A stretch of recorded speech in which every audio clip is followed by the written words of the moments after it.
A simple question reaches you, and for 1 second everything feels clear. Then the answer gets stuck somewhere between your mind and your mouth. You know the words, you understand the meaning, but speaking still feels slower than it should. That frustrating delay is not random, and it does not disappear just because you study more vocabulary. There is a specific way your brain needs to practice English if you want responses to come with less effort. In this session, you will train that missing connection through a method that keeps forcing your English to move, change, and come back out. Pay close attention, because one part of this training may completely change the way you practice speaking from now on. Chapter 1. Build the response reflex before you build long sentences. The first thing I want you to understand is that fluent speaking does not begin with long, impressive sentences. It begins with something much smaller, the ability to respond quickly. Many learners practice English in a way that develops knowledge but does not develop reaction. They read explanations, memorize vocabulary, watch lessons, and complete grammar exercises. All of these activities can be useful, but they often train you to recognize English instead of producing it. Recognition and response are different skills. You can recognize the sentence, "What did you do this morning?" immediately. You understand every word, but if you need 10 seconds to create your answer, your speaking system is still too slow. That is why our first goal is not perfect English. Our first goal is to reduce the distance between hearing something and saying something. We are going to begin with very small responses. Listen, are you tired? Respond immediately. Yes, a little. Again, are you tired? Yes, a little. Do not improve the sentence. Do not add extra details yet. We are training the connection between the question and the answer. Now, did you eat breakfast? Yes, I did. Again, did you eat breakfast? Yes, I did. Now change it. No, I didn't. Again, did you eat breakfast? No, I didn't. Notice what we are doing.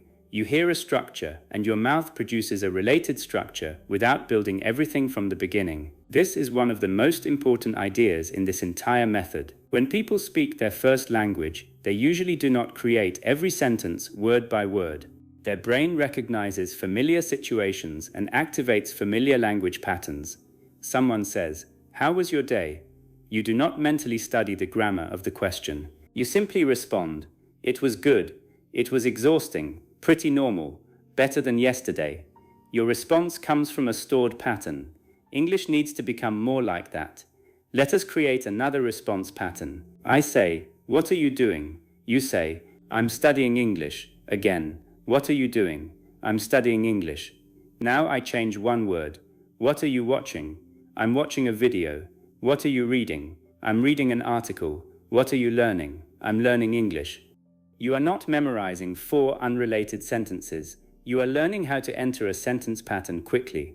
The question gives your brain a direction. Your job is to respond inside that direction. This is much easier than starting with an empty mind. Many learners accidentally make speaking difficult because they always practice from nothing. They look at a topic like my family and try to create a complete speech. That requires vocabulary selection, grammar decisions, organization, pronunciation, and imagination at the same time. That is a heavy mental load. Repeat and respond training gives your brain a starting point. You hear, "Do you enjoy cooking?" You respond, "Yes, I do." Then, "Yes, I really enjoy cooking." Then, "Yes, I really enjoy cooking because it helps me relax." The response grows step by step. You do not need to build the third sentence immediately. This is how we make English feel manageable. Let us practice a short sequence. I ask, "Do you like mornings?" Give me a short answer. "Yes, I do." Now repeat the question inside your answer. "Yes, I like mornings." Now add one reason. "Yes, I like mornings because everything feels quiet." Excellent. Next, "Do you exercise regularly?" Short answer. "Yes, I do." Clear sentence. "Yes, I exercise regularly." Add information. "Yes, I exercise regularly, usually in the evening." Now make it personal. "Yes, I exercise regularly, usually in the evening, because it helps me clear my mind." Notice what happened.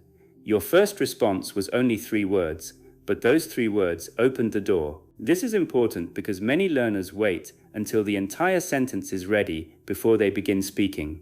That creates silence, hesitation, and pressure. A fluent speaker often begins with something simple and develops the idea while speaking. Someone asks, "What did you think of the movie?" You can begin, "I liked it," then continue, "I liked it, especially the ending." Then, "I liked it, especially the ending, because I didn't expect what happened." You do not have to hold the complete answer in your mind before opening your mouth. Start small and build. Let us train another pattern. I will give you a statement. You respond naturally. "I'm really hungry." Possible response, "Me too." Again, "I'm really hungry." "Me too." Now, "I didn't sleep well." Respond, "Neither did I." Again, "I didn't sleep well." "Neither did I." Now, "I think this lesson is useful." Respond, "I think so too." Again, "I think this lesson is useful." "I think so too." These short responses are extremely valuable because they teach your mouth to participate in conversation. Conversation is not always about giving long answers. In fact, many natural conversations are built from hundreds of short reactions.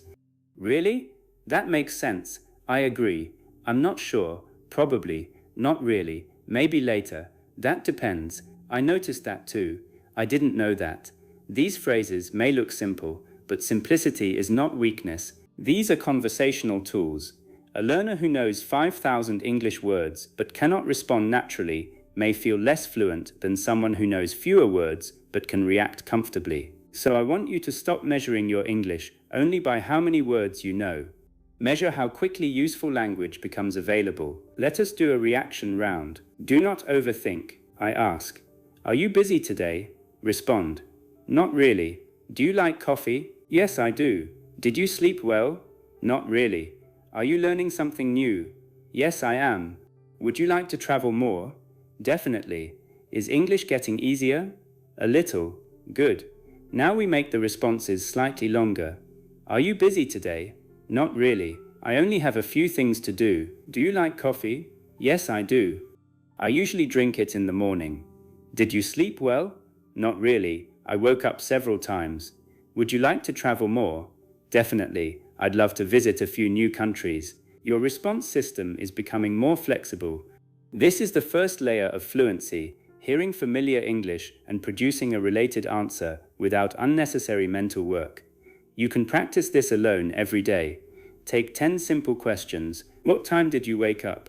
What are you doing later? What did you eat? How are you feeling? What are you working on? What do you want to improve? What did you watch recently? Where would you like to go? What are you worried about? What are you looking forward to? Answer each question quickly with one sentence. Then repeat the same questions and answer with 2 sentences. Then repeat them one more time and answer differently. For example, what time did you wake up? First round, I woke up at 7. Second round, I woke up at 7, but I stayed in bed for another 10 minutes. Third round, I got up around 7 this morning. I wanted to sleep longer, but I had work to do. Now you are not memorizing one answer. You are developing response flexibility. That flexibility is far more valuable. The purpose of repetition is not to turn you into a machine that can say one sentence perfectly. The purpose is to make a pattern familiar enough that you can change it without fear. Remember this principle. First, make the response easy, then make it longer, then make it flexible. That is the foundation of everything we are going to do next. Chapter 2. Repeat the pattern, not just the words. A common misunderstanding about repetition is that you should hear a sentence and copy it exactly many times. Exact repetition can help pronunciation, but if you only copy sentences, you can become good at repeating English without becoming good at creating English. We need something more powerful. You must learn to repeat the pattern and change the content. Listen carefully. Here is the sentence. I usually walk after dinner. Repeat it. I usually walk after dinner. Good. Now keep the sentence pattern but change the activity. I usually read after dinner. Again, change it. I usually relax after dinner. Again, I usually call my family after dinner. The structure is becoming reusable. You are learning. I usually plus action plus after dinner. Now change the time expression. I usually exercise before breakfast. I usually check my messages before work. I usually study English before bed. This is where repetition becomes productive. You are not collecting fixed sentences. You are learning a sentence machine. Once the machine becomes familiar, you can put new information inside it. Let us build another one. Listen. I've been trying to wake up earlier. Repeat it. I've been trying to wake up earlier. Now substitute the final idea. I've been trying to eat better. I've been trying to exercise more. I've been trying to spend less money. I've been trying to improve my pronunciation. Notice how useful this pattern is. I've been trying to. This one phrase can help you talk about goals, habits, problems, health, work, study, and personal improvement. Instead of memorizing 20 sentences about those topics, you learn one flexible structure and use it in 20 situations. This reduces the amount of grammar you need to consciously manage. Now let us add a response. I say, I've been trying to wake up earlier. You respond, how is it going? Again, I've been trying to eat better. How is it going? I've been trying to save more money. How is it going? Now answer that question. It's going pretty well, not as well as I hoped. It's getting easier. I'm still struggling with it. Now we have several parts that can connect naturally. Listen to the mini conversation. I've been trying to exercise more. How is it going? Pretty well. I've been going for a walk every evening. That conversation is not complicated, but it sounds natural because the language patterns support each other. This is how fluent speech grows. Patterns begin connecting to other patterns. Let us work with another sentence family. Original sentence. I didn't expect it to be so difficult. Repeat. I didn't expect it to be so difficult. Change one word. I didn't expect it to be so expensive. I didn't expect it to be so crowded. I didn't expect it to be so interesting. I didn't expect it to be so useful. Now make it more personal. I didn't expect learning pronunciation to be so interesting. I didn't expect the journey to be so tiring. I didn't expect the project to be so complicated. Excellent. Now imagine someone tells you, the restaurant was incredibly crowded. You can respond, really? I didn't expect it to be so crowded. Someone says, the course is harder than I thought. You respond, I know. I didn't expect it to be so difficult. The structure has moved from practice into conversation. That is exactly what we want. Here is an important training rule. Whenever you learn a useful sentence, do not ask only, what does this sentence mean? Ask, what can I replace? Take this sentence. I'm looking forward to seeing everyone. What can we replace? Seeing everyone. So we get, I'm looking forward to the weekend. I'm looking forward to traveling again. I'm looking forward to starting the course. I'm looking forward to getting some rest. Now you understand the sentence as a living structure. Another example. The hardest part is staying consistent. Replace the final part. The hardest part is getting started. The hardest part is finding enough time. The hardest part is remembering everything. The hardest part is speaking without translating. These are not random vocabulary exercises. You are teaching your brain to reuse English architecture. Think about building a house. If you had to design a completely new structure every time you built a room, construction would be painfully slow. But if you already understand doors, walls, windows, measurements, and materials, you can create many different rooms from familiar components. Language works similarly. Fluent speakers do not invent grammar from zero every time they speak. They have thousands of familiar structures available. Your job is to build those structures through intelligent repetition. Let us do a substitution drill together. Pattern. It takes me about 20 minutes to get there. Repeat. It takes me about 20 minutes to get there. Now, it takes me about 10 minutes to get ready. It takes me about an hour to finish. It takes me about 15 minutes to fall asleep. It takes me about 30 minutes to make dinner. Now I give you the situation, and you create the sentence. Getting to work, 40 minutes. It takes me about 40 minutes to get to work. Cooking breakfast, 15 minutes. It takes me about 15 minutes to make breakfast. Reading one chapter, 30 minutes. It takes me about 30 minutes to read one chapter. Good. Now another pattern. I'm not used to waking up this early. Repeat it. I'm not used to waking up this early. Now substitute. I'm not used to speaking English every day. I'm not used to working from home. I'm not used to driving in heavy traffic. I'm not used to eating dinner so late. Now answer this question. Why are you so tired? I'm not used to waking up this early. Why does speaking feel uncomfortable? I'm not used to speaking English every day. This is how pattern training prepares you for actual communication. Let us add one more layer. Contrast. You know, I usually cook at home. Now contrast it. I usually cook at home, but tonight I'm eating out. Again, I usually go to bed early, but tonight I'm staying up late. I usually work from home, but today I'm at the office. I usually drink coffee, but this morning I had tea. You are now combining a familiar pattern with a contrast pattern.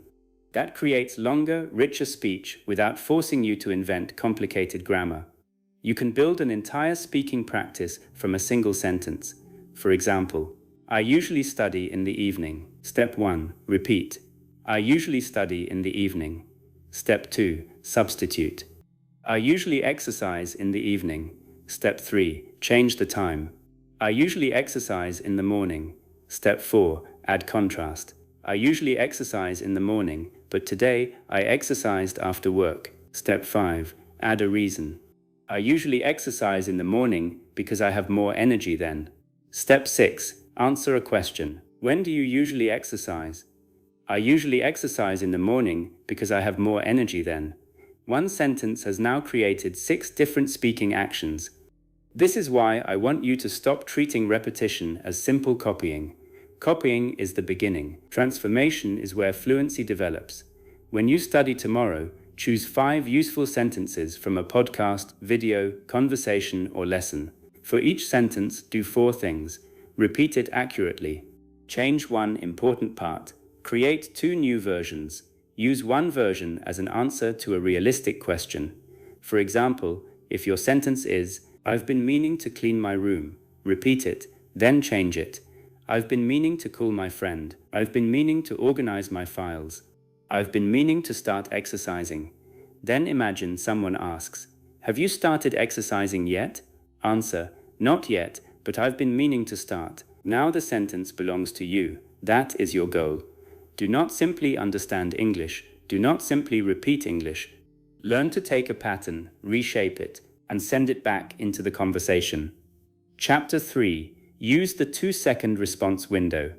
Now we are going to work on one of the biggest causes of hesitation, giving yourself too much time to think. This may sound strange.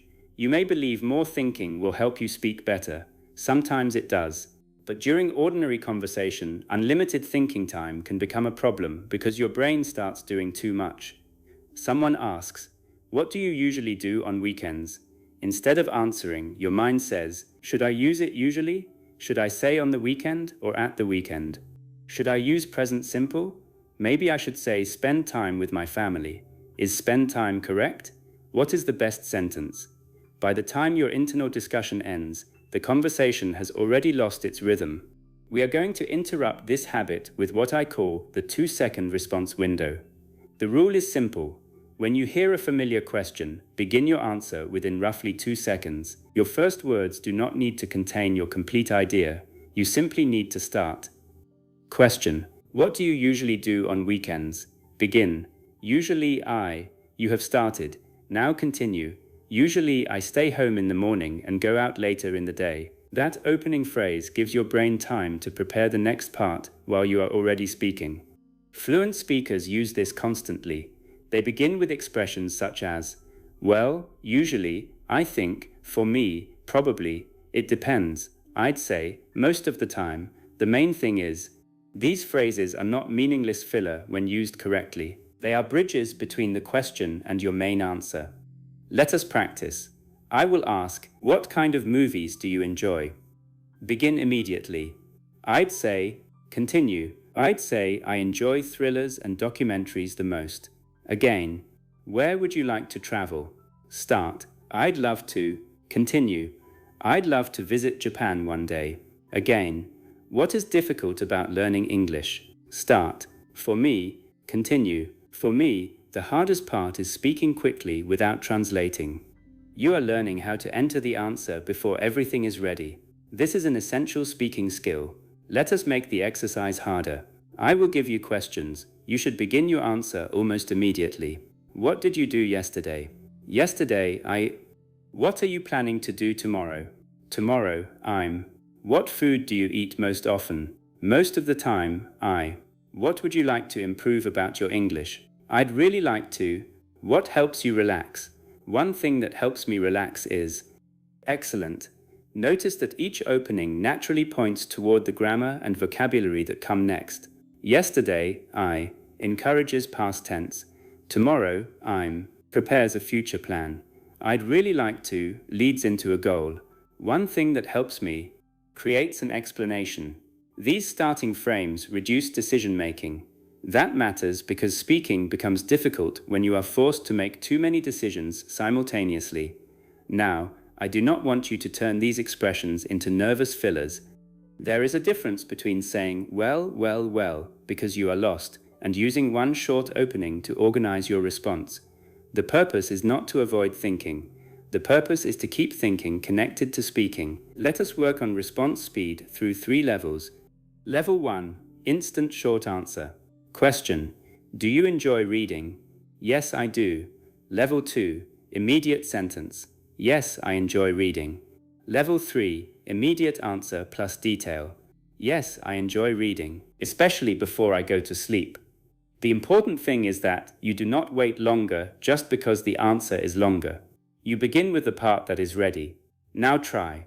Do you like learning languages? Yes, I do. I like learning languages because they help me understand different people and cultures. You did not need to prepare the entire answer. The first few words gave the rest of the sentence time to arrive. Let us practice disagreement, because learners often hesitate more when they need to express a different opinion. I say, studying grammar is the best way to become fluent. Respond quickly. I'm not sure I agree. Then explain. I'm not sure I agree. Grammar is useful, but speaking practice is also necessary. Another statement. Watching movies is enough to become fluent. Respond. I don't think it's enough. Continue. I don't think it's enough because you also need to practice producing English. Another. Everyone should study English in the same way. Respond. I wouldn't say that. Continue. I wouldn't say that because different learners have different goals and weaknesses. These response frames give you control. You do not need to invent a sophisticated opening every time you disagree. Now let us practice uncertain answers. Question: how many hours do you spend online every day? Maybe you do not know exactly. You can begin. I'm not completely sure, but... Then answer. I'm not completely sure, but probably around 3 or 4 hours. Question: when did you start learning English? I don't remember exactly, but... Question: how much does a meal cost in your city? It depends, but... These phrases allow you to speak honestly without freezing because you do not have perfect information. This is important because some learners hesitate, not because their English is weak, but because they are trying to create perfectly accurate content. Conversation does not require perfect certainty. Native speakers regularly say, I think it was Tuesday, probably around 8. I'm not sure, but I think so. As far as I remember, something like that. You need language for uncertainty too. Now let us build a fast response routine you can use every day. Choose 20 ordinary questions. Do not write answers first. That is important. If you write the answers, you will practice reading a prepared text instead of responding. Set a rule. Begin speaking within 2 seconds. Your answers can be imperfect. If you get stuck, use a starting frame. For example, what is something you want to learn? Well, I'd really like to learn. What is one habit you want to change? One habit I'd like to change is... What kind of weather do you prefer? I definitely prefer. What makes a good friend? For me, a good friend is someone who... What is something you recently learned? Recently I learned that. Do this once slowly. Then repeat the same 20 questions the next day. You may be surprised by what happens. The questions begin to feel familiar. Your opening phrases become easier. Your answers become more organized. You stop treating every question as a completely new problem. That is how conversational speed develops. Not by forcing yourself to speak incredibly fast, not by memorizing entire speeches, by reducing the delay before the first useful phrase. One more exercise. I am going to ask a series of questions. Give each one a natural opening. What makes you feel productive? For me, what did you enjoy doing as a child? When I was younger, what is something you want to buy? I've been thinking about, what do you normally do when you feel stressed?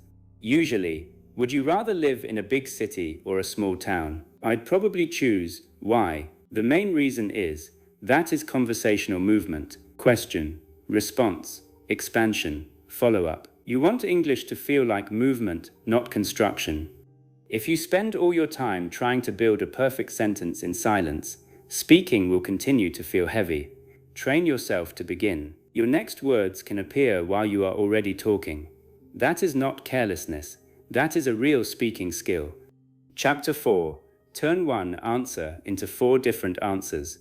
One of the greatest signs of growing fluency is not that you can say one sentence perfectly. It is that you can express the same idea in several ways. This matters because real conversations are unpredictable.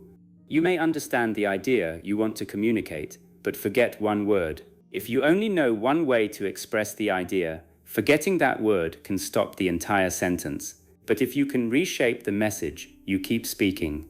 This is called flexibility. Let us begin with a simple answer. Question: why are you learning English? Answer 1. I'm learning English for work. That is correct. Now answer the same question another way. English is important for my career. Another way. I need English because I want better job opportunities. Another. One of my main reasons for learning English is to improve my career options.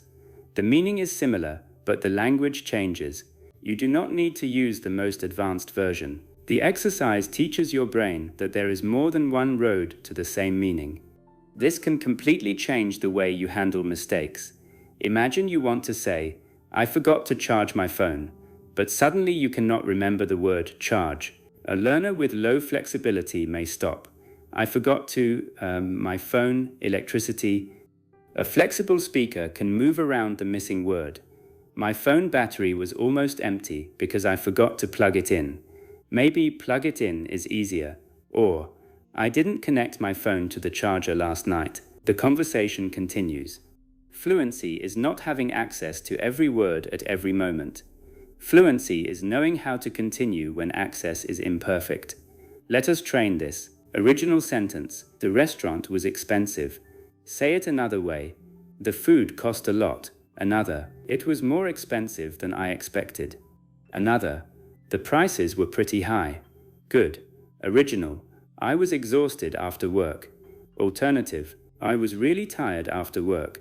Another: I had almost no energy left when I finished work. Another: by the time I got home, I was completely worn out. You are creating semantic flexibility. Now I want to show you an important technique, the meaning ladder. You begin with a basic sentence and gradually express the idea with more detail. Level 1. I was nervous. Level 2. I felt nervous before the meeting. Level 3. I felt nervous before the meeting because I had to speak in front of everyone. Level 4. I was quite nervous before the meeting because I knew I would have to explain my ideas in front of the whole team. The core idea stays the same. The sentence becomes more developed. Now go backward. If level 4 feels too difficult, return to level 3. If level 3 feels difficult, return to level 2.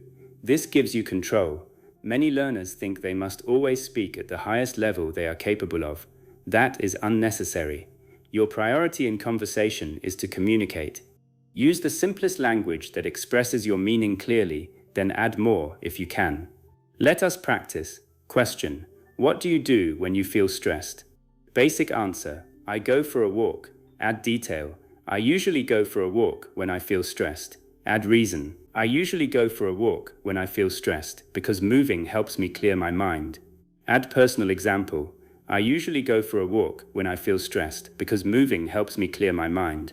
I did that yesterday after a difficult afternoon. Now say the same idea differently. Walking is one of the easiest ways for me to relax when I'm under pressure. Excellent.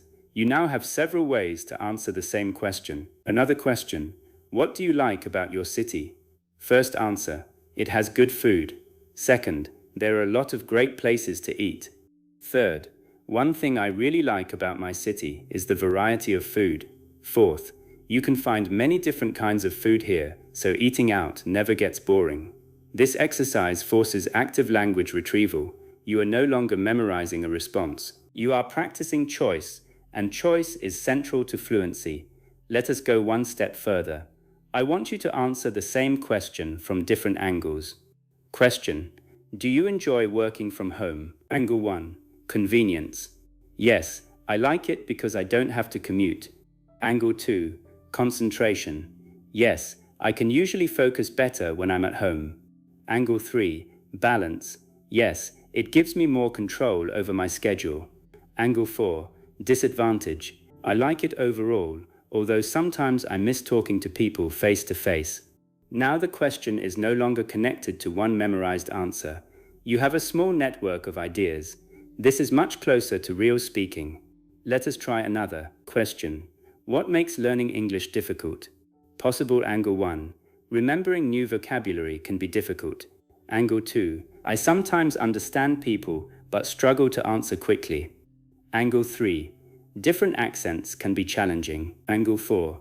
I find it difficult to stay consistent when I'm busy. Angle 5. My biggest challenge is using what I know during real conversations. This type of practice improves both language and thinking. You learn to generate ideas quickly instead of waiting for the perfect answer. Here is another useful technique: simplify before you stop. Suppose you want to say, the project was postponed because the company encountered unexpected financial difficulties. Maybe that sentence feels too complicated. Do not stop. Simplify. The project was delayed because the company had money problems. The meaning survives. You can always use a more advanced sentence later. Communication comes first. Try this one. I was unable to attend the event due to a scheduling conflict. Simplify. I couldn't go because I already had something else planned. Natural, clear, easy. Now, I decided not to purchase it because it exceeded my budget. Simplify. I didn't buy it because it was too expensive for me. This skill is incredibly useful when speaking under pressure. A strong English speaker is not someone who always chooses the most complicated option. A strong speaker can choose the level of language that keeps the conversation moving. Now let us train paraphrasing. I give you a sentence. She's very reliable. Explain it without using reliable. You can depend on her. Another. She usually does what she says she will do. Good. He's very patient. Explain. He doesn't get frustrated easily. The neighborhood is convenient. Explain. Everything I need is nearby. The instructions were confusing. Explain. They were difficult to understand. This exercise is powerful because it teaches you not to fear missing vocabulary. If you forget a word, explain around it. Suppose you forget umbrella. You can say, the thing you use when it rains. Forget receipt, the paper they give you after you pay. Forget appointment, a planned time to meet someone, like a doctor. This may not sound elegant, but it keeps communication alive, and often the other person will give you the missing word. You say, I need the paper they gave me when I paid. They say, the receipt? Yes, the receipt. Now you have learned inside a real communicative moment. That is much stronger than freezing.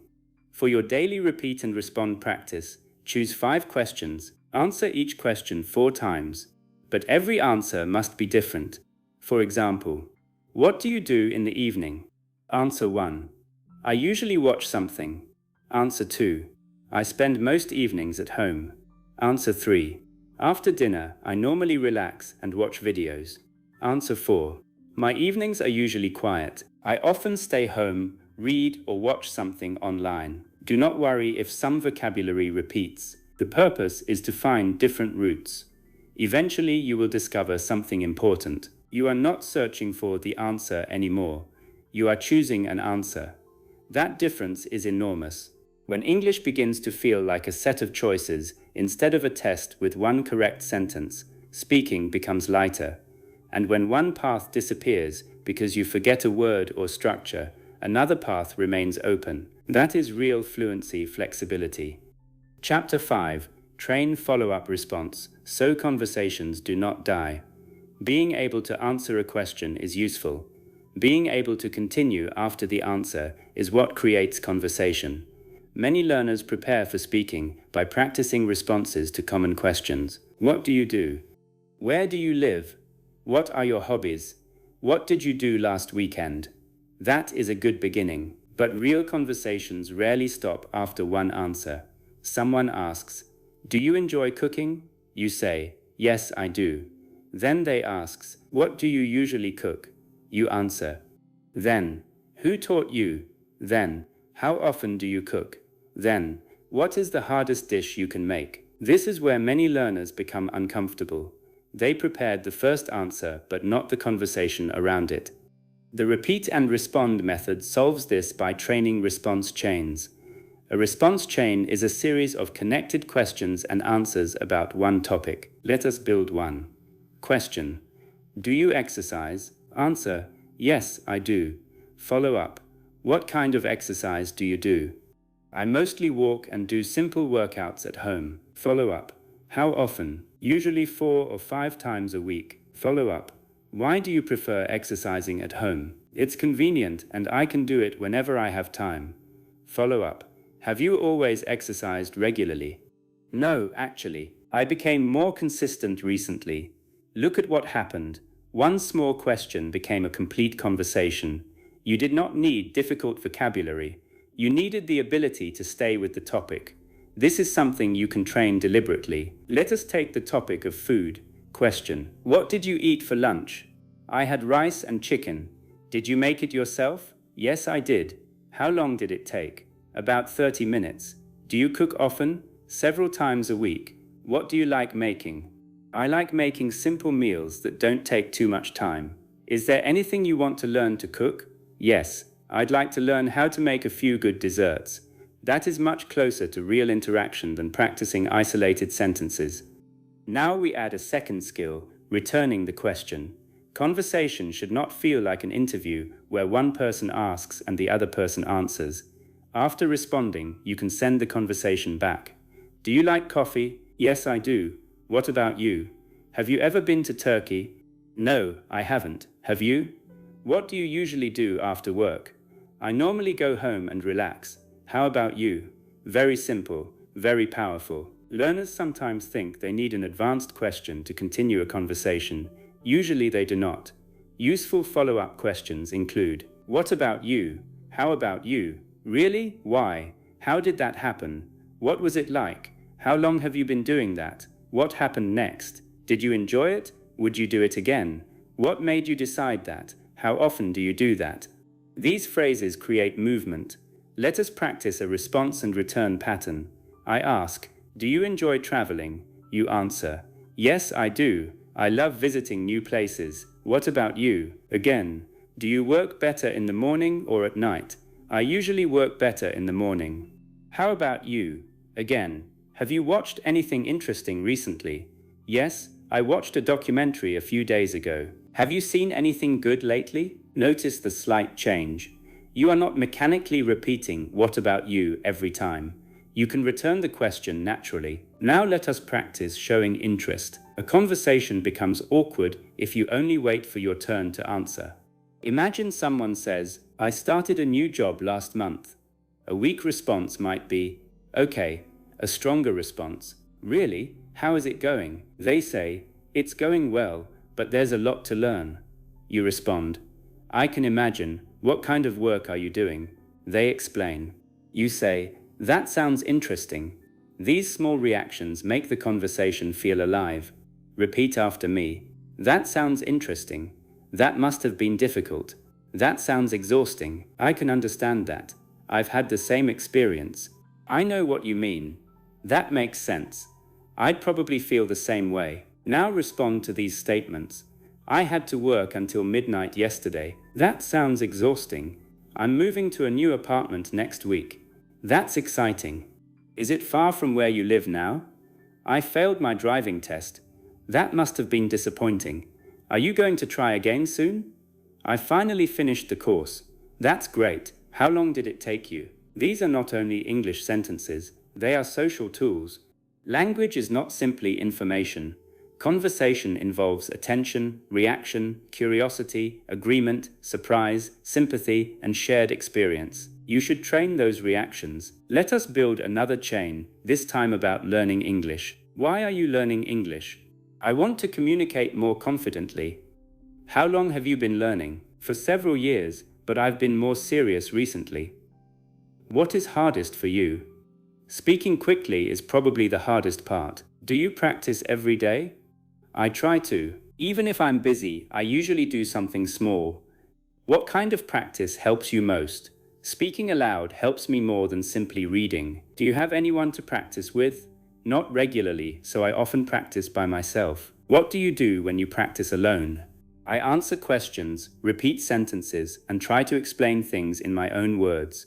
See how one topic gives you multiple opportunities to use different structures naturally. This is far more useful than practicing 10 unrelated grammar sentences. Now I want you to learn a simple conversation formula. Answer, add, return. For example, what do you do on Sundays? Answer, I usually stay home.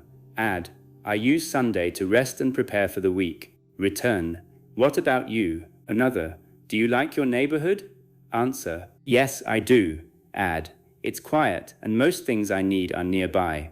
Return, do you like where you live? This formula can help you avoid one-word answers without forcing you to speak too much. Answer, add, return. Now we create a second formula. React, connect, ask. Someone says, I've been learning Spanish. React, that's interesting. Connect, I tried learning Spanish a few years ago. Ask, what made you start? Someone says, I'm exhausted because I didn't sleep well. React, that's rough. Connect, I had the same problem earlier this week. Ask, were you working late? Again, you are learning conversational architecture. You can use this with hundreds of topics. Now let us address another common problem. Sometimes you do not understand exactly what someone said. A conversation does not need to end. You can respond, sorry, could you say that again? Did you say Tuesday or Thursday? What do you mean by that? Could you explain that a little more? I didn't catch the last part. So you mean you're leaving next week? These are response tools too. Fluent communication includes repairing misunderstandings. You do not need to understand everything perfectly. You need to know what to do when you do not understand.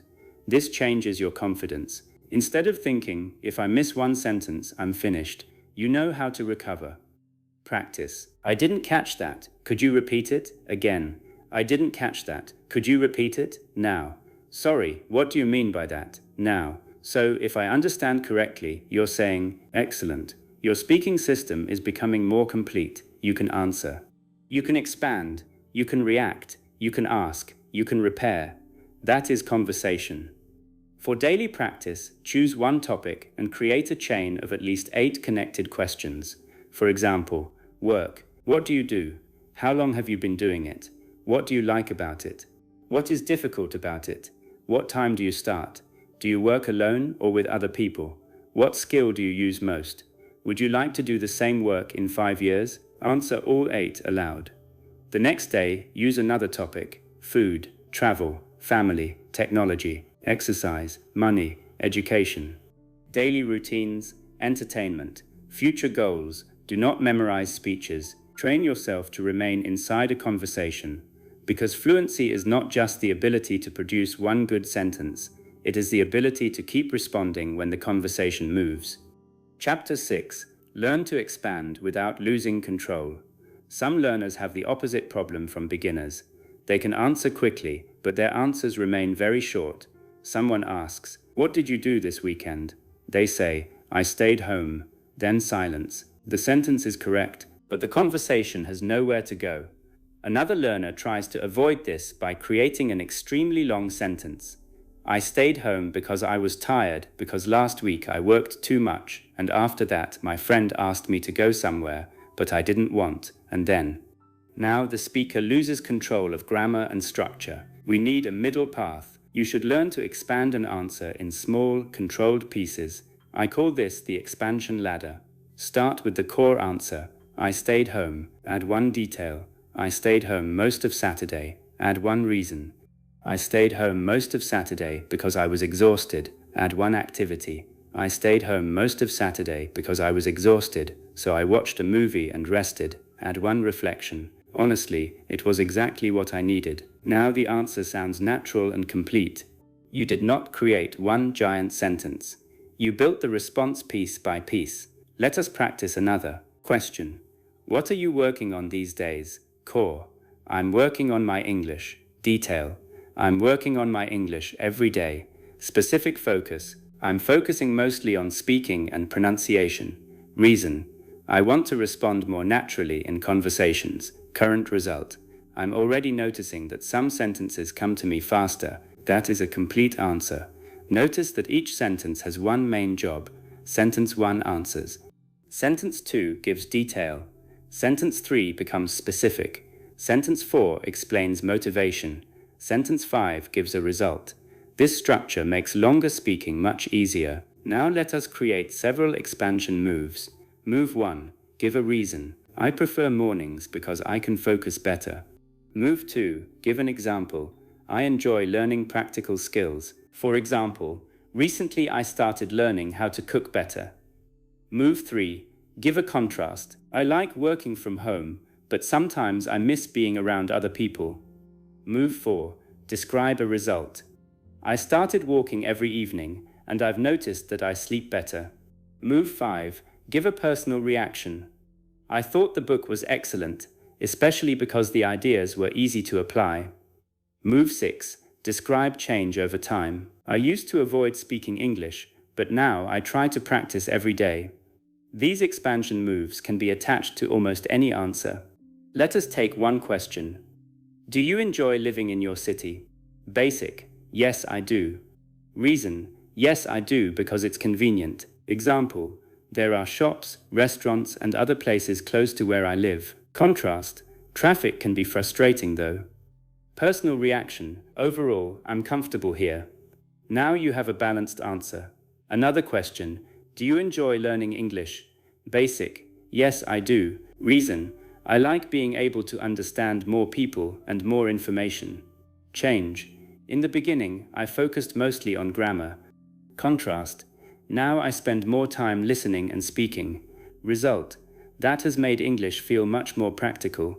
A complete response does not require advanced vocabulary. It requires organized expansion. This is important because many learners confuse complexity with fluency. They try to use sophisticated words before they can comfortably organize ordinary ideas. I would rather hear you say 5 clear, connected sentences than one complicated sentence that collapses halfway through. Let us train an expansion framework using 5 questions. Who? What? When? Why? How did you feel? Suppose I ask, tell me about something interesting you did recently. You say, I went to a new restaurant. Who? I went with 2 friends. When? We went there on Friday evening. What happened? We tried several dishes we had never eaten before. Why was it interesting? The restaurant served food from a region I didn't know much about. How did you feel? I really enjoyed it and I'd like to go back. This framework helps you create content when your mind feels empty. It gives your thoughts direction. Let us do another. Tell me about something you learned recently. What? I learned how to use a new editing program. Why? I needed it for a project. When?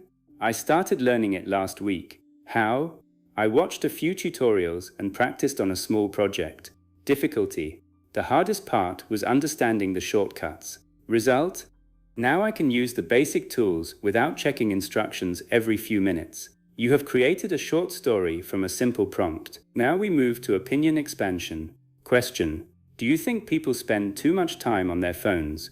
Basic opinion. Yes, I think many people do. Reason. Phones are designed to keep our attention. Example. People sometimes check them even when they are talking to someone. Nuance.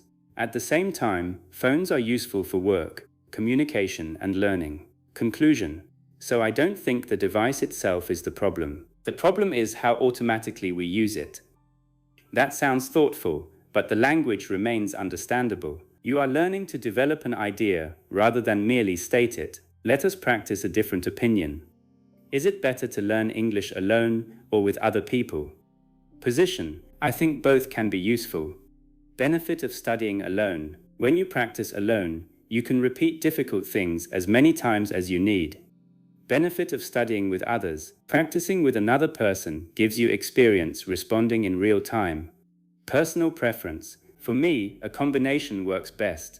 Conclusion. I like preparing alone and then using what I practiced with other people. Again, clear structure creates fluency. Now I want to show you how to expand without sounding repetitive. Suppose your first sentence is, I like traveling. Do not say, I like traveling because traveling is good. Traveling helps me relax, and traveling is interesting. Instead, use pronouns, related nouns, and different structures. I enjoy traveling because it gives me a break from my normal routine. Visiting a new place also forces me to notice things I usually ignore. Even a short trip can make me feel refreshed. The idea develops without repeating the same words. Another example, I enjoy reading, expanded. I enjoy reading because it slows my mind down. After spending hours looking at screens, sitting with a book feels different. I also like the fact that I can learn something without feeling as if I'm studying. This is the kind of smooth expansion you want. Now let us train timed expansion. Round 1, 10-second answer. Question, what do you normally do after dinner? I usually clean up, relax for a while, and then watch something or read. Round 2, 20-second answer. I usually clean up after dinner and take a short break. If I have work left, I'll finish it later in the evening. Otherwise, I normally watch something, read, or spend time online before getting ready for bed. Round 3, 30-second answer. Add a comparison or personal detail. My evenings used to be less organized because I would keep working until late, but now I try to slow down after dinner. This trains answer length without memorization. You can use the same question at 3 levels, 10 seconds, 20 seconds, 30 seconds. The goal is not to speak for as long as possible. The goal is to remain clear as you add information. Now let us practice a final answer together. Question. What is one habit that has improved your life? Begin. One habit that has helped me is planning my next day before I go to bed. Reason. It reduces the number of decisions I have to make in the morning. Example. I usually write down the 2 or 3 things that matter most. Result. Because of that, I start the day with a clearer direction. Limitation. I don't always follow the plan perfectly, but even a simple plan helps. Reflection. I think the biggest benefit is that I feel less mentally scattered. That is a strong, natural response. No difficult vocabulary, no complicated speech, just a clear idea developed in stages. As you practice the repeat and respond method, remember that your first sentence does not need to carry the whole answer. Let the first sentence open the door, then walk through it one step at a time. Chapter 7. Practice emotional response, not only information. English becomes much easier to remember when language is connected to a feeling, reaction, or attitude. Many learners practice sentences that are emotionally empty. The man is going to the store. The table is next to the chair. My brother has a blue car. These sentences may be useful for learning grammar, but real conversations are filled with feelings: surprise, frustration, excitement, doubt, relief, disappointment, curiosity, agreement, confusion, amusement. If you only train neutral English, you may know what to say, but still sound disconnected when a real conversation becomes emotional. So now we are going to train emotional responses. Imagine I tell you, I lost my wallet this morning. How would you react? Oh no, did you find it? Good. Now, I got the job. That's great, congratulations. Now, my flight was cancelled. That's frustrating. What are you going to do? Now, I finally passed the exam. That must be a huge relief. Notice that each response matches the emotional direction of the situation. This is a major part of natural communication. Let us build an emotional response library. For surprise. Really? Seriously? I didn't expect that. That's surprising. For positive news. That's great. I'm glad to hear that. That sounds exciting. You must be happy. For difficult news. That's unfortunate. That sounds difficult. I'm sorry to hear that. That must be stressful. For confusion. That's strange. I don't understand why that happened. That doesn't make much sense. For agreement. Exactly. I completely understand. That's how I see it too. For mild disagreement. I see your point, but I'm not completely convinced.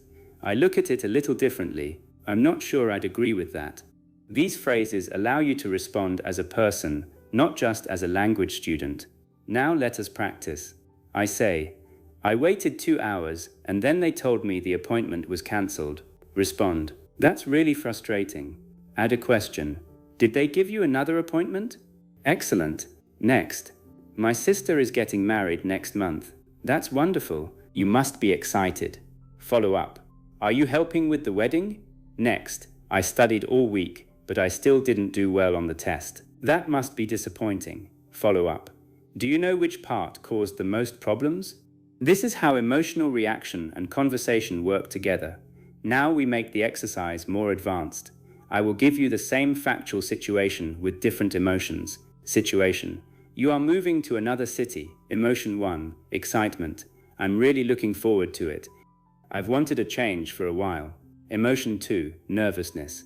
I'm excited, but honestly I'm also a little nervous because everything will be new. Emotion 3. Sadness. I know it's a good opportunity, but I'm going to miss the people here. Emotion 4. Uncertainty. I still don't know how I feel about it. Part of me is excited, and part of me is worried. Same event, different language, different emotional meaning. This gives you much greater expressive range. Now let us take another situation. Your friend cancels dinner. Neutral. No problem. We can do it another day. Disappointed. That's too bad. I was really looking forward to seeing you. Understanding. Don't worry about it. I understand that things come up. Concerned. Is everything okay? Your language changes depending on what you feel. This is why memorized scripts often fail in real conversation. They do not adapt to emotion. Now we are going to train tone through response variation. Listen, I finished the project. Neutral response. Okay, good. Enthusiastic response. That's great. You've been working on it for ages. Surprised response. Already? I thought it would take another week. Relieved response. Finally. I know how much pressure that project was causing. Each version gives the conversation a different energy. You should practice this aloud because emotion affects pronunciation. When you are surprised, your intonation changes. Really? When you are unsure, I'm not sure. When you are excited, that's great. When you are skeptical, are you sure? Your voice carries meaning beyond vocabulary. Now I want you to practice what I call emotional mirroring. This does not mean copying another person's emotion dramatically. It means recognizing the emotional level and responding appropriately. If someone calmly says, I had a difficult day, you probably should not shout, oh my goodness, that is absolutely terrible. That response is too large. A natural response might be, sorry to hear that, what happened? If someone says with excitement, I just found out I'm going to study abroad. A flat okay feels disconnected. You might say, that's amazing, when are you leaving? Matching emotional energy helps conversations feel natural. Now let us connect emotional response with personal experience. Someone says, I get really nervous speaking in meetings. You respond, I understand. I used to feel the same way when I had to speak in front of a group. Then, what helped you? You say, I realized I felt much calmer when I prepared my first few sentences in advance. This creates connection. Another, I'm trying to exercise more, but I keep losing motivation. Response, I know what you mean. I have the same problem when I make the goal too ambitious. Now your English is doing something real. It is relating, responding, sharing, not just demonstrating grammar. Let us practice emotional contrast. Finish this sentence. I was excited at first, but after a few days I started feeling overwhelmed. Another, I was worried at first, but everything went better than I expected. Another, I thought I would enjoy it, but honestly it wasn't really for me. Another, I didn't expect much, but I ended up having a great time. These structures are extremely useful for telling stories because feelings often change during an experience. Now we train intensity. You do not always feel very something.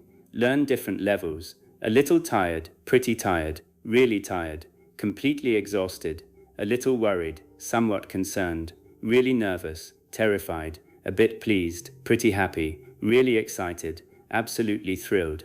You do not need to use all of these immediately, but learning intensity helps you express yourself more accurately. Practice. How was your day?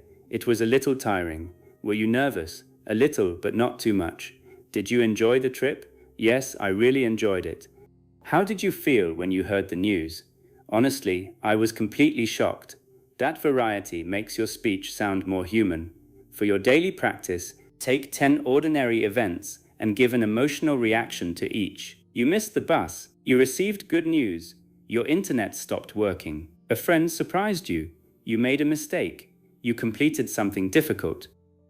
Someone cancelled a plan. You discovered a great restaurant. You lost something. You received an unexpected message. Do not only describe what happened, respond to it. For example, my internet stopped working during an important call. Reaction. I was so frustrated because I had been preparing for that call all morning. Response from another person. That sounds stressful. Were you able to reconnect?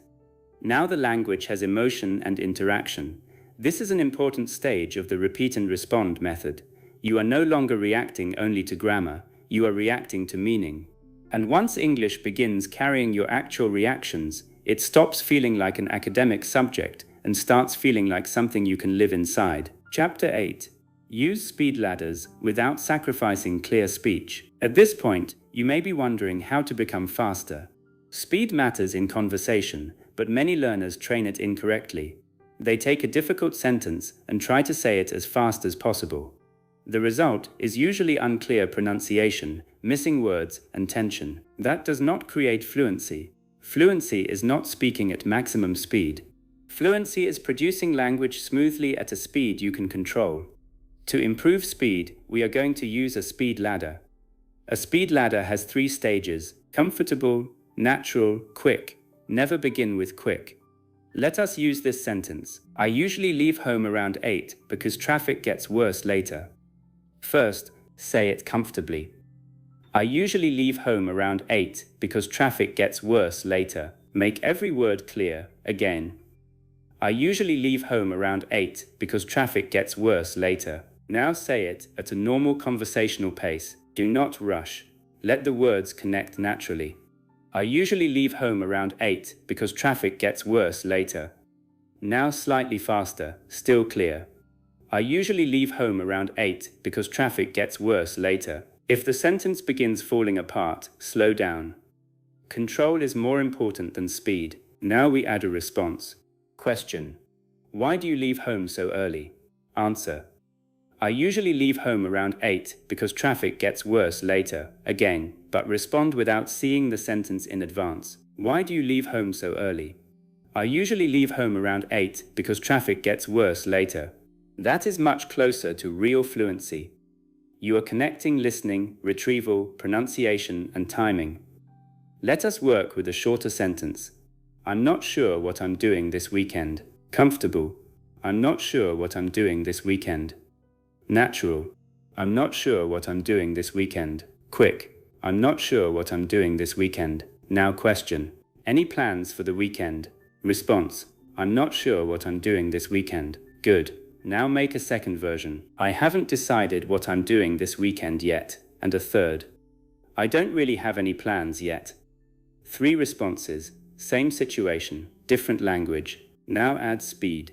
This is important because real conversational speed comes from familiarity. When a phrase is familiar, your mouth does not need to assemble it slowly. Think about a phrase like, I don't know. Most learners can say it quickly because they have heard and used it many times. You probably do not pronounce every word separately as I do not know. You say it as one unit. I don't know. Useful chunks become faster because your brain stores them together. That is why we should train common chunks. Repeat. I'm not sure. I don't think so. That depends. As far as I know, at the moment. The problem is, what I mean is, the main reason is, it's hard to say. Let me think. I've never thought about that. I completely forgot. it doesn't really matter, I'll figure it out, I'm getting used to it. These expressions are high-value speaking units. Instead of assembling them word by word, make them feel like single movements. Now let us connect chunks. Question: are you going to change jobs? Response: I'm not sure. At the moment, I'm just thinking about my options. Question: why don't you move closer to work? Response: the main reason is that rent is much more expensive there. Question: do you enjoy speaking English? Response: I'm getting used to it. I still make mistakes, but I don't worry about them as much. These responses become faster when their building blocks are familiar. Now let us talk about pauses. A fluent speaker pauses. The difference is that the pauses often happen in natural places.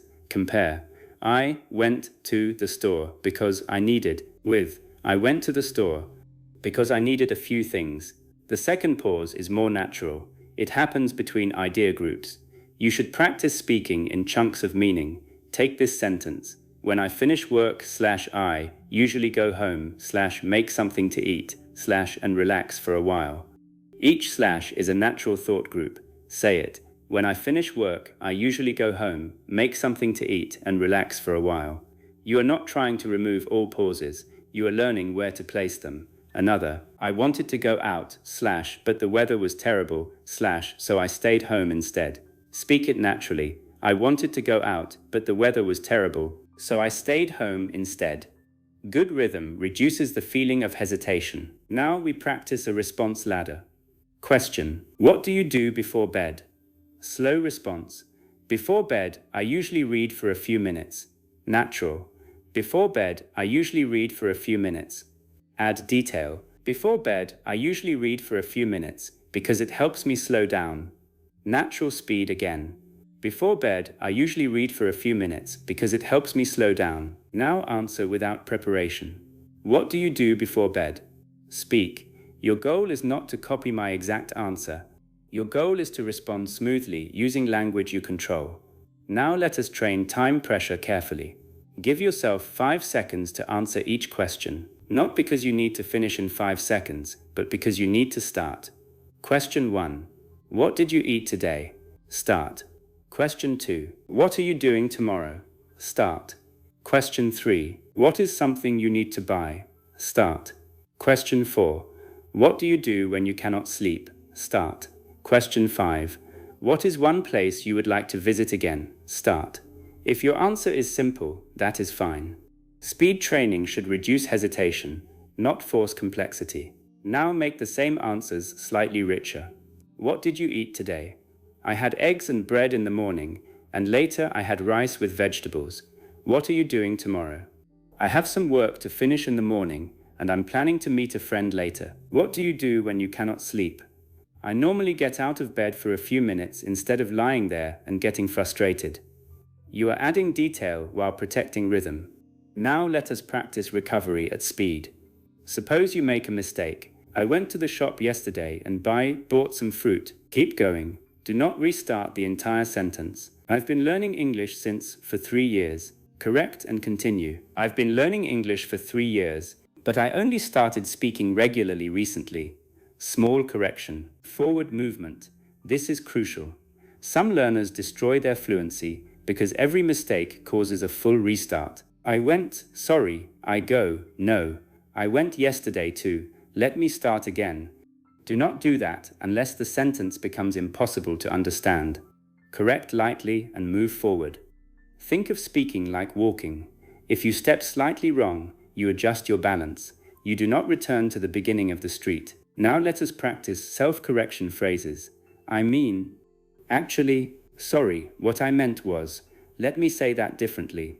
Or rather, example, I started the job 2 years, actually, almost 3 years ago. I saw her on Monday, sorry, I mean Tuesday. The book was boring, let me say that differently.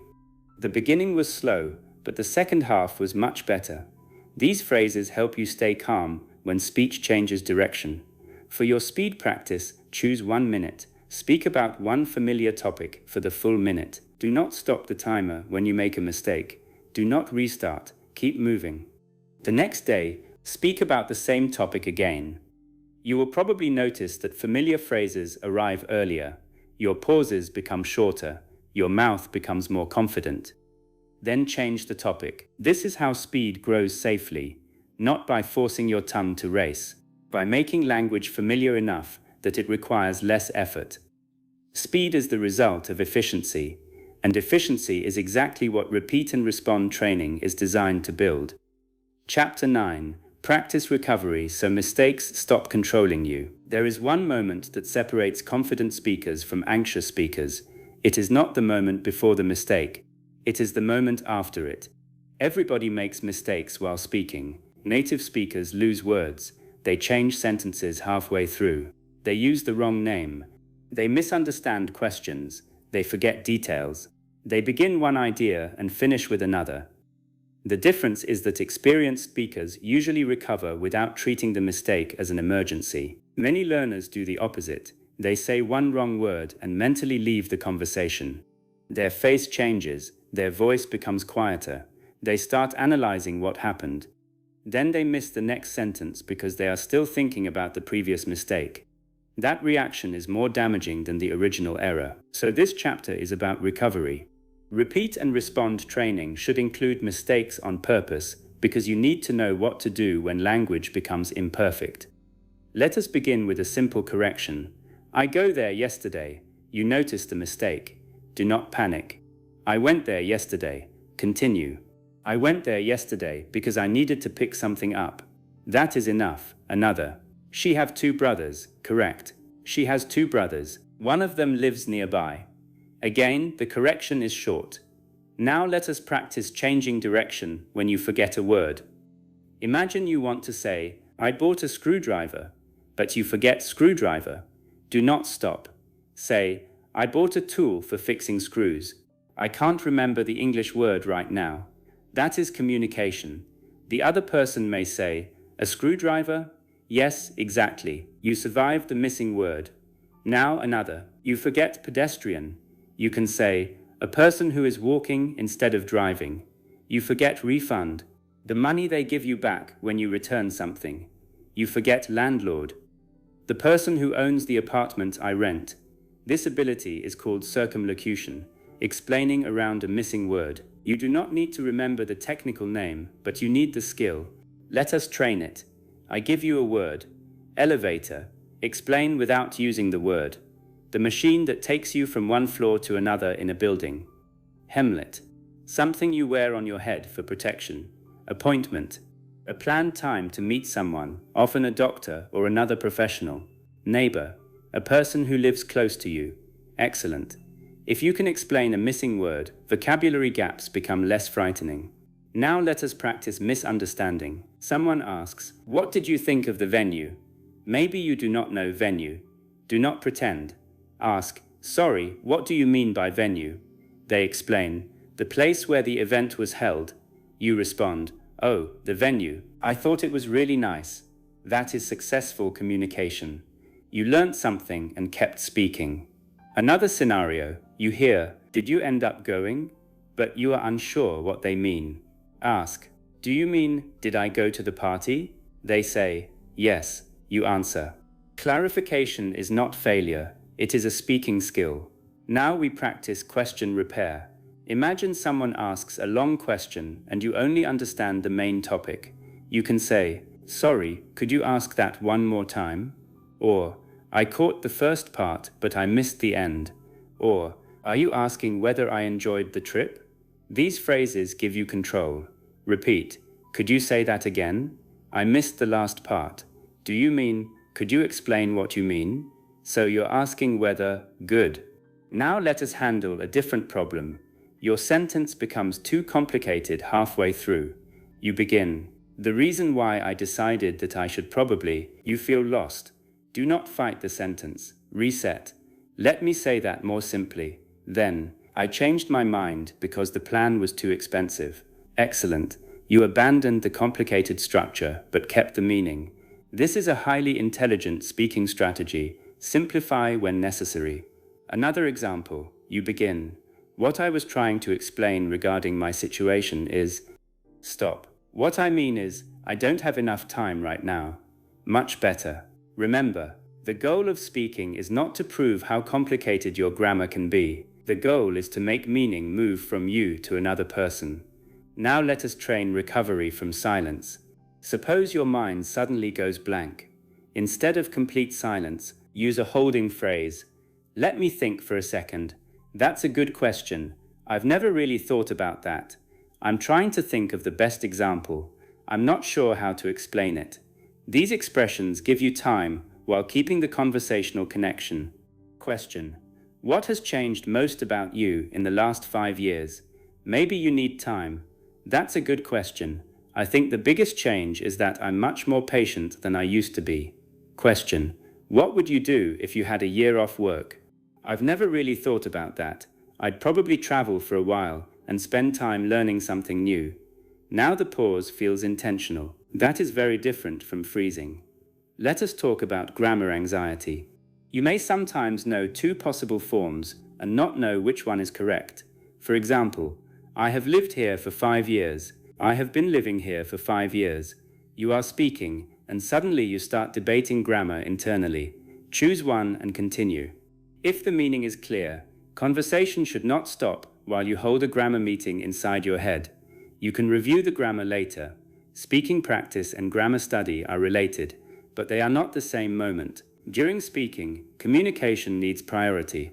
During study, accuracy can receive more attention. This separation helps. Now I want you to practice deliberate imperfection. Choose a topic and speak for 2 minutes with one rule. You are not allowed to restart a sentence from the beginning. If you make a mistake, correct it quickly or continue. For example, I usually wake up at 7, but yesterday I woke up at 8 because I went to bed late. Keep going. I was planning to exercise, but I didn't have enough time. Keep going. At first, this may feel uncomfortable. That discomfort is useful. You are training emotional recovery. You are teaching yourself, a mistake happened. I am still speaking. Nothing terrible happened. The conversation continues. This changes your relationship with errors. Now let us practice a full recovery sequence. Question: what did you do last weekend? Answer: I went to visit my cousin on Saturday. He lives about an hour away. Actually, I should say he lives about an hour from my house. We had lunch, and after that we went to a place where I forgot the word, where you hit a small ball with a club. Maybe you mean golf. Someone says, a golf course. Yes, exactly, a golf course. I had never played before, so it was difficult, but we had a good time. That answer contains correction, missing vocabulary, clarification, and recovery. And it still works. That is fluency, not perfection, continuity. Now think about confidence differently. Confidence does not mean believing you will never make mistakes. That belief is impossible to maintain. Confidence means knowing that when something goes wrong, you have a way forward. You forget a word, explain it. You misunderstand, ask. You make a grammar error, correct and continue. You lose the sentence, simplify. You need time, use a holding phrase. You say the wrong information, correct it. You do not know, say you do not know. Every problem has a response. Once you train these responses, speaking becomes much less frightening. Your goal is not to create a conversation where nothing goes wrong. Your goal is to become the kind of speaker who knows what to do when something does. Chapter 10. Transfer the method into real life until English feels available. Everything we have practiced so far has one final purpose. We want English to become available when you need it. Not only when you are sitting at a desk, not only when you are repeating after a teacher, not only when you are reading a prepared question. We want the language to appear while you are living your normal life. This final chapter is about transfer. Transfer means taking a skill from practice and using it in new situations. This is where many learners get stuck. They become excellent at exercises but still struggle in conversation because the exercises always look the same. To solve that, your practice must gradually become less predictable. We begin with controlled repetition, then variation, then spontaneous response, then real-world use. Let us see how that works. Start with a model sentence. I'm trying to finish this before lunch. Repeat. I'm trying to finish this before lunch. Change it. I'm trying to finish this before dinner. I'm trying to finish this before Friday. I'm trying to finish this before everyone arrives.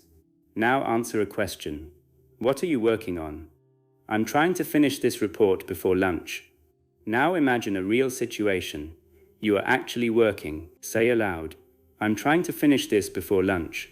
The language leaves the exercise and enters your life. That final step matters. You should begin describing real actions while they are happening. You are making tea. Say, I'm making some tea. Then add, I usually have coffee, but I felt like having tea today. You are leaving home. I'm heading out now. I need to stop at the store before I come back. You are looking for something.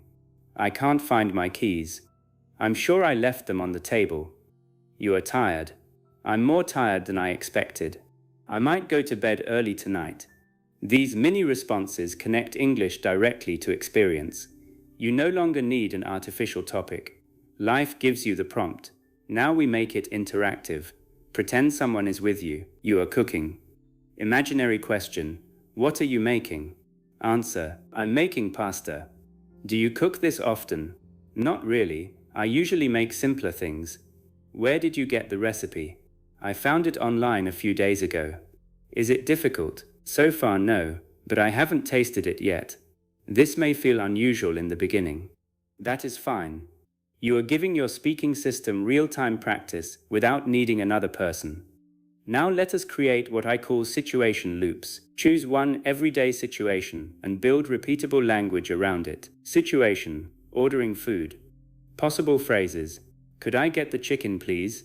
I'll have water. Does this come with rice? Could you leave out the onions? That's all, thank you. Now add responses. Server: what would you like to drink? You: I'll have water, please. Server: would you like anything else? You: no, that's all, thanks. Server: do you want rice or fries? You: rice, please. Practice the loop several times. Then change the details. Chicken becomes fish. Water becomes tea. Rice becomes salad. Now you can enter the situation without building every sentence from nothing. Create loops for checking into a hotel, meeting a new person, calling customer service, making an appointment, asking for directions, joining a meeting, explaining a problem, returning something to a store, talking about your weekend, making plans with a friend. Each loop prepares you for a category of real interaction. But remember, do not memorize one exact script. Change the details. If you memorize only, I'd like a room for 2 nights, and the situation requires 3 nights, your brain should be able to adapt immediately. That is why substitution remains important even at the transfer stage. Now let us build a workplace loop. Question: have you finished the report? Answer: not yet. I'm working on the last section. When will it be ready? I should have it done by this afternoon. Do you need any help? I think I'm okay for now, but I'll let you know. Now change the situation. Have you finished the presentation? Not yet. I'm making a few final changes. When will it be ready? I should have it done before the meeting. Same conversational architecture, different content. Now a social loop. How was your weekend? It was good. I spent most of Saturday with my family. Did you go anywhere? We went out for dinner, but otherwise we stayed home. What did you do on Sunday? I mostly relaxed and prepared for the week. Now create a different weekend. How was your weekend? Pretty busy. I had a lot of things to do around the house. Did you get everything done? Most of it. I still have a few things left. What about Sunday? I took it easy because I was tired. Your brain is learning conversational patterns while remaining flexible. Now we introduce unpredictability. This is where the method becomes powerful. Write 30 simple questions on small pieces of paper or put them in a random question generator. Do not organize them by topic. You might get, what did you eat this morning? What would you do with an extra $1,000? Who do you talk to most often? What is something you dislike doing? When was the last time you were surprised? What skill would you like to learn? What is one thing you would change about your city? What do you usually do when you feel bored? Answer each question immediately. The random order prevents your brain from relying on one topic. You must switch: past, future, opinion, habit, memory, preference, explanation. This is excellent fluency training because conversations also change direction. Now add follow-up pressure. After every answer, ask yourself one of these. Why? Can you give an example? When did that happen? How did you feel? What happened next? Has that always been true? What about the opposite? Would you do it again? This forces the response to develop. Let us try. Question: what is something you dislike doing? Answer: I really dislike waiting in long lines. Why? Because I feel like I'm wasting time. Example: a few weeks ago, I waited almost an hour at an office just to submit one document. How did you feel? I was frustrated, especially because the process itself only took a few minutes. That is spontaneous expansion. Now we build a daily repeat and respond routine. You do not need 3 hours. You need focused repetition. First 5 minutes. Repeat useful patterns. Choose 5 sentences you want to own. Not rare vocabulary. Useful language. For example, I haven't decided yet. I'm getting used to it. I didn't expect it to take this long. The main reason is, I'd rather wait until tomorrow. Repeat them clearly. Next 5 minutes, transform them. I haven't decided what to do yet.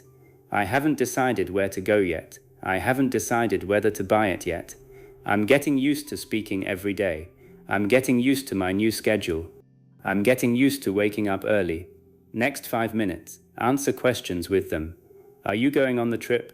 I haven't decided yet. How is your new job? I'm getting used to it. Why did you choose this course? The main reason is that I wanted something practical. Next 5 minutes, spontaneous speaking. Take one real topic from your day and speak for 1 or 2 minutes. Something that happened, something you need to do, something you are thinking about, something you want, something you are deciding. Do not prepare. Respond to your own thoughts in English. That is 20 minutes of serious training. If you only have 10 minutes, reduce the time. The structure matters more than the length. Repeat, transform, respond, transfer. Now let us talk about progress. Do not judge your fluency by one difficult conversation. Everyone has days when speaking feels slower. You may be tired, distracted, nervous, talking about an unfamiliar topic, speaking with someone whose accent is difficult for you. Progress should be measured across weeks, not moments. Ask better questions. Do I begin answers faster than I used to? Can I explain ideas in more than one way? Do I recover more easily when I forget a word? Can I continue after a mistake? Do common phrases come automatically? Can I speak about my day without preparing? Do I ask follow-up questions more naturally? Do I understand and respond to familiar situations more quickly? These are signs that your speaking system is becoming efficient. Also, do not constantly replace your practice material. Novelty can feel productive because everything seems interesting, but fluency often grows through familiarity. If you hear a useful 1-minute conversation today, do not immediately throw it away tomorrow. Return to it. Repeat the key lines, change them, answer differently. Use the structures in your own context. Then move on. Repetition is not a waste when the language is useful and the task changes. The first time you are understanding. The second time you are noticing. The third time you are producing. The fourth time you are changing. The fifth time you are using the language with less effort. That is a completely different process from repeating mindlessly. Now I want you to imagine what happens after several weeks of this type of training. Someone asks, "What have you been doing lately?" You do not begin translating. You have spoken about recent activities many times. You say, "I've been pretty busy lately. I'm working on a few things, and I've also been trying to study English more consistently." They ask, "What have you been doing to improve?" You respond, "I've been speaking aloud every day instead of only reading or listening." They ask, "Has it helped?" You say, "Yes. I still make mistakes, but I notice that I can respond faster than before."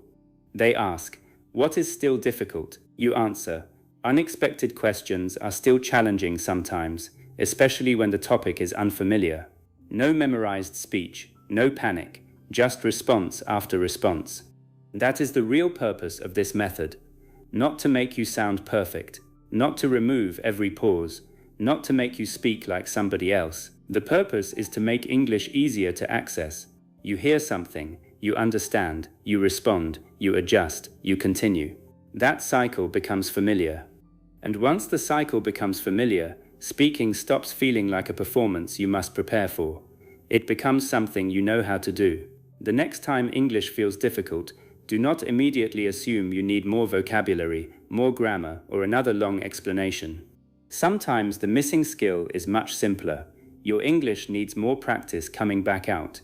Hear a useful pattern, repeat it, change it, answer with it, expand it, and then use it in a situation that actually belongs to your life. Do this consistently, and you will begin noticing something important. Questions that once created silence will start creating responses. Mistakes will stop ending your sentences. Familiar phrases will arrive before translation does. You will still be learning English, but speaking will no longer feel like starting from zero every time. That is when fluency begins to feel less like something you are chasing and more like something you are training.